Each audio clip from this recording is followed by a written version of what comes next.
ನಮ್ಮ ಫಾಲೋವರ್ಸ್ ಕೊಟ್ಟಿರೋ ಟಾರ್ಗೆಟ್ನ ಎಷ್ಟು ಅವರಲ್ಲಿ ಕಂಪ್ಲೀಟ್ ಮಾಡಿದ್ದೇನೆ ಅಂತ ಹೇಳ್ತೀನಿ, ಫುಲ್ ವಿಡಿಯೋ ನೋಡಿ. ನಮಸ್ಕಾರ ಸ್ನೇಹಿತರೆ, welcome back to journey with Harish vlogs. ನಮ್ಮ 1 ಮಂತ್ ಚಾಲೆಂಜ್ ನ ಡೇ 24. ಇವತ್ತು ನಮ್ಮ ಇನ್ಸ್ಟಾಗ್ರಾಮ್ ಅಲ್ಲಿ ಒಂದು ಚಾಲೆಂಜ್ ಬಗ್ಗೆ ಸ್ಟೋರಿ ಹಾಕಿದ್ದೆ. ಅದು ಏನು ಅಂದ್ರೆ, ಇವತ್ತು ರಾತ್ರಿ 9 ಗಂಟೆಗೆ ಡ್ಯೂಟಿ ಆನ್ ಮಾಡ್ತೀನಿ, ಎಷ್ಟು ಅರ್ನಿಂಗ್ಸ್ ಮಾಡಬೇಕು ಒಂದು ಟಾರ್ಗೆಟ್ ಕೊಡಿ ಅಂತ. ಅದಕ್ಕೆ ನಮ್ಮ ಫಾಲೋವರ್ಸ್ ಸ್ವಲ್ಪ ಜನ ರಿಪ್ಲೈ ಮಾಡಿದ್ರು. ಇನ್ನು ನಾನು ಅವ್ರು ಕೊಟ್ಟಿರೋ ಒಂದು ಟಾರ್ಗೆಟ್ ನ ಸೆಲೆಕ್ಟ್ ಮಾಡ್ಕೊಂಡು ಟಾರ್ಗೆಟ್ ನ ಕಂಪ್ಲೀಟ್ ಮಾಡೋಣ ಅಂತ ಹೊರಟೆ. ಫಸ್ಟ್ ಅಲ್ಲಿ ಒಂದ್ 2 ಆರ್ಡರ್ ಚಿಕ್ಕ ಆರ್ಡರ್ ಬಂತು, ಅವನ್ನ ಕಂಪ್ಲೀಟ್ ಮಾಡಿದೆ. ಆಮೇಲೆ ಲಾಂಗ್ ಆರ್ಡರ್ ಒಂದು ಬಂತು, ಹೋಗೋಣ ಅನ್ನೋಷ್ಟೊತ್ತಿಗೆ ಕ್ಯಾನ್ಸಲ್ ಮಾಡಿಬಿಟ್ರು. ನೈಟಲ್ಲಿ ಆರ್ಡರ್ಸ್ ಬರೋದೇ ಕಡಿಮೆ, ಅದರಲ್ಲಿ ಇದೊಂದು ಅಂತ ಅಂದ್ಕೊಂಡು ಅಲ್ಲೇ ವೆಯ್ಟ್ ಮಾಡ್ತಾ ಇದ್ದೆ. ಅಲ್ಲಿಂದ ವಿಲ್ಸನ್ ಗಾರ್ಡನ್ ಕಡೆ ಒಂದು ಆರ್ಡರ್ ಬಂತು. ಕಸ್ಟಮರ್ನ ಪಿಕಪ್ ಮಾಡ್ಕೊಬಂದು ಡ್ರಾಪ್ ಲೊಕೇಶನ್ ಅಲ್ಲಿ ಡ್ರಾಪ್ ಮಾಡಿದೆ. ಇವ್ರನ್ನ ಡ್ರಾಪ್ ಮಾಡಿದ ತಕ್ಷಣ ಅಲ್ಲಿಂದ ಒಂದು ಆರ್ಡರ್ ಬಂತು. ಕಸ್ಟಮರ್ನ ಪಿಕಪ್ ಮಾಡ್ಕೊಬಂದು ಡ್ರಾಪ್ ಮಾಡಿದೆ.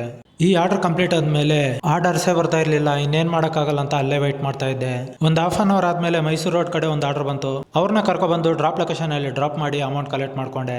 ಮತ್ತೆ ಅಲ್ಲಿಂದ ಔಟರ್ ರಿಂಗ್ ರೋಡ್ ಅಲ್ಲಿ ಬನಶಂಕರಿ ಕಡೆ ಸ್ಟಾರ್ಟ್ ಆದೆ. ಆನ್ ದ ವೇ ಇಲ್ಲಿ 2 ಸ್ಮಾಲ್ ಆರ್ಡರ್ಸ್ ಮಾಡ್ಕೊಂಡು ಕೋರ್ಮಂಗ್ಲಾ ನೆಕ್ಸಸ್ ಹತ್ರಕ್ಕೆ ಬಂದೆ.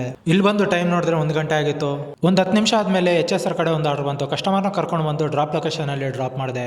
ಮತ್ತೆ ಅಲ್ಲೇ ಒಂದು ಸ್ಮಾಲ್ ಆರ್ಡರ್ ಮಾಡ್ಕೊಂಡು ಮನೆ ಕಡೆಗೆ ಬಂದೆ. 9:20ಗೆ ಡ್ಯೂಟಿ ಆನ್ ಮಾಡಿ 2:20ಗೆ ಡ್ಯೂಟಿ ಆಫ್ ಮಾಡಿದೆ. ಅಲ್ಲಿಗೆ ಟೋಟಲ್ ಆಗಿ 5 ಅವರ್ ಆಯ್ತು. ಅರ್ನಿಂಗ್ಸ್ ಎಷ್ಟಾಗಿರ್ಬೋದು ಅಂತ ಕಮೆಂಟ್ ಮಾಡಿ. ವಿಡಿಯೋ ಇಷ್ಟ ಆದ್ರೆ ಲೈಕ್, ಶೇರು, ಫಾಲೋ ಮಾಡಿ. ಧನ್ಯವಾದಗಳು.